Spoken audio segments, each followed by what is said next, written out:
ನಮಸ್ಕಾರ ಎಲ್ರಿಗೂ. ಇವತ್ತು 2 ಥರ ಬೆಂಡೆಕಾಯಿ ಪಲ್ಯ ಮಾಡ್ತಾ ಇದ್ದೀವಿ.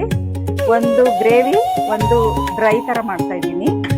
ಇದಕ್ಕೆ ಬೇಕಾಗಿರೋ ಐಟಮ್ಗಳು: ಈರುಳ್ಳಿ, ಜೀರಿಗೆ, ಸಾಸಿವೆ, ಬೆಳ್ಳುಳ್ಳಿ, ಹಸಿಮೆಣಸಿನ್ಕಾಯಿ, ಕೊತ್ತಂಬರಿ ಸೊಪ್ಪು, ಟೊಮೊಟೊ, ಕರಿಬೇವು, ಕಾಯಿ ತುರಿ, ಸ್ವಲ್ಪ ಮೊಸರು, ಮತ್ತು ಮೆಣಸಿನ್ಕಾಯಿ ಪುಡಿ, ಅರಿಶಿನ, ಗರಂ ಮಸಾಲ, ಧನಿಯಾ ಪುಡಿ ಮತ್ತು ಜೀರಿಗೆ ಪುಡಿ. ಸವರ್ಸ್ಕೊಳ್ಳೋಣ.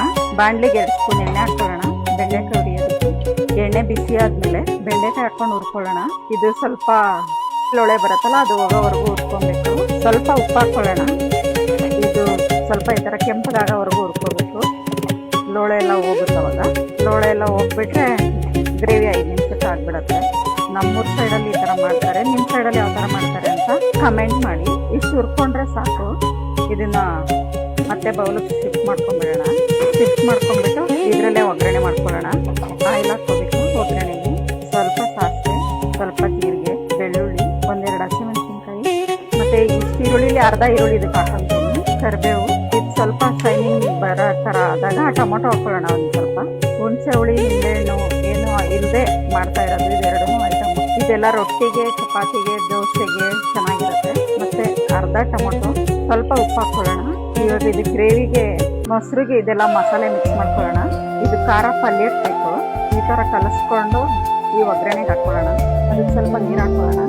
ಇದಕ್ಕೆ ರುಚಿಗೆ ಸ್ವಲ್ಪ ಇನ್ನೊಂದು ಸ್ವಲ್ಪ ಉಪ್ಪು ಹಾಕ್ಕೊಳ್ಳೋಣ. ಸ್ವಲ್ಪ ನೀರು ಹಾಕ್ಕೊಳ್ಳೋಣ. ಇದಕ್ಕೆ ಸ್ವಲ್ಪ ಕುದಿಬೇಕು. 1-2 ನಿಮಿಷ ಮುಚ್ಚಿಡೋಣ. ಅಲ್ಲಿ ತನಕ ಪಲ್ಯ ಒಗ್ಗರಣೆ ಮಾಡ್ಕೊಂಡ್ಬಿಡೋಣ. ಎಣ್ಣೆ ಹಾಕ್ಕೊಳ್ಳೋಣ. ಎಣ್ಣೆ ಬಿಸಿ ಆಗ್ತಿದ್ದಂಗೆ ಉಳಿದಿರೋ ಸಾಸಿವೆ, ಜೀರಿಗೆ, ಕರಿಬೇವು, ಹಸಿಮೆಣಸು ಮತ್ತು ಈರುಳ್ಳಿ. ಗ್ರೇವಿ ಕುದೀತಾ ಇದೆ. ಇನ್ನೊಂದು ಸ್ವಲ್ಪ ಕುದೀಲಿ. ಇದು ಒಂದೇ ಸಲ ರೆಡಿ ಮಾಡ್ಕೊಂಡ್ರೆ 2 ಐಟಮ್ನು 10 ನಿಮಿಷದಲ್ಲಿ ಮಾಡಿಬಿಡ್ಬೋದು. ಚಪಾತಿಗೆ ಮತ್ತು ರೊಟ್ಟಿಗೆ ಎಲ್ಲದಕ್ಕೂ ತುಂಬ ಚೆನ್ನಾಗಿರುತ್ತೆ. ಇವಾಗ ಬೆಂಡೆಕಾಯಿ ಹಾಕ್ಕೊಳ್ಳೋಣ, ಹುರ್ಕೊಳ್ಳೋಣ. ನೋಡಿ, ಇದು ಆಗ್ತಾ ಬರ್ತಾ ಇದೆ. ಇವಾಗ ಹುರಿದಿಟ್ಕೊಂಡಿರೋ ಬೆಂಡೆಕಾಯಿ ಇದೆಯಲ್ಲ, ಅದನ್ನು ಇದಕ್ಕೆ ಹಾಕೋಣ. ಅದೊಂದು 2 ನಿಮಿಷ ಬೇಯಲಿ. ಇದಕ್ಕೆ ಸ್ವಲ್ಪ ರುಚಿಗೆ ಉಪ್ಪು ಹಾಕ್ಕೊಳ್ಳೋಣ. ಬೇಗ ಬೇಯುತ್ತೆ. ಇದನ್ನು ನೋಡ್ಕೋಬೋದು. ಸರಿಗಿದೆ. ಇದಕ್ಕೊಂದು ಸ್ವಲ್ಪ ಕೊತ್ತಂಬರಿ ಸೊಪ್ಪು ಹಾಕ್ಕೊಳ್ಳೋಣ. ನೋಡಿ, ಇದು ಡ್ರೈ, ಹಂಗಾಗಿ ಡ್ರೈ ಥರ ಇರುತ್ತೆ. ಈ ಟೈಮಲ್ಲಿ ಒಂದು ಸ್ವಲ್ಪ ಚಿಲ್ಲಿ ಪೌಡ್ರ್ ಹಾಕ್ಕೊಳ್ಳೋಣ. ಮತ್ತು ಕಾಯಿ ತುರಿ ಹಾಕ್ಕೊಳ್ಳೋಣ. ಕೊತ್ತಂಬರಿ ಸೊಪ್ಪು ಹಾಕ್ಕೊಳ್ಳೋಣ. ನೋಡಿ, ಇದಾಗಿದೆ. ಇದೂ ಆಗಿದೆ.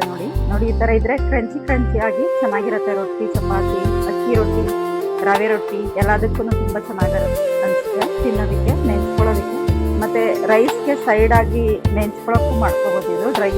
ಮತ್ತು ಇದು ಗ್ರೇವಿ ಚಪಾತಿಗೆ, ರೊಟ್ಟಿಗೆ ಎಲ್ಲದಕ್ಕೂ ತುಂಬ